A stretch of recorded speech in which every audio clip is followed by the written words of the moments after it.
তো কি অবস্থা, কেমন আছেন? আমি ড্রামা সবুজ, আর আজকে আলোচনা করব দ্বিতীয় বিয়ে নিয়ে মুখ খুললেন অপু বিশ্বাস। এই বিষয়টি নিয়ে ঢালিউড তারকা সাকিব খানের সঙ্গে অপু বিশ্বাসের বিচ্ছেদের বয়স 6 বছর হতে চলেছে, কিন্তু তাদের সন্তান আব্রাহাম খান জয়ের কারণে বিভিন্ন সময় তাদের দুজনের দেখা হয়। আর এই দেখা হওয়াকে ঘিরে বিভিন্ন সময় তারা আলোচনায় আসে। আর এবার সম্প্রতি অপু বিশ্বাস কলকাতার সংবাদ মাধ্যম আনন্দবাজার পত্রিকাকে দেওয়া এক সাক্ষাৎকারে উঠে এসেছে সাকিবের সঙ্গে তার সম্পর্কের সমীকরণও। অপু বিশ্বাস তার সাক্ষাৎকারে সাকিব খান, ছেলে আব্রাহাম খান ও নিজের দ্বিতীয় বিয়ে সম্পর্কিত নানা প্রশ্নের উত্তর দেন। অপু বিশ্বাস বলেন, আমি বিয়ে করলে হয়তো ভালো স্বামী পাবো, ভালো সমাজ পাবো, কিন্তু আব্রাহাম কি পাবে? আব্রাহাম পাবে তার সৎ বাবা, যেটা আব্রাহামের জন্য ভালো নাও হতে পারে।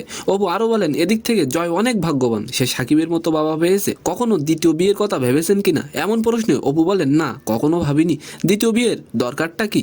যার সন্তান আছে সে কি কখনো দ্বিতীয় বিয়ে করতে পারে? অপু বলেন, আমি চাই আমার ছেলে তার আসল বাবার পরিচয়ে বেড়ে উঠুক। এরপর সাকিব খানের দ্বিতীয় বিয়ের প্রশ্ন উঠতেই রহস্যর হাসি আসেন অপু। তো আজকের ভিডিওটি কেমন লাগলো অবশ্যই কমেন্ট বক্সে জানাবেন, আর ভিডিওটি যদি ভালো লাগে অবশ্যই একটি লাইক দিয়ে আমাদের চ্যানেলটিকে সাবস্ক্রাইব করে দেবেন। ধন্যবাদ।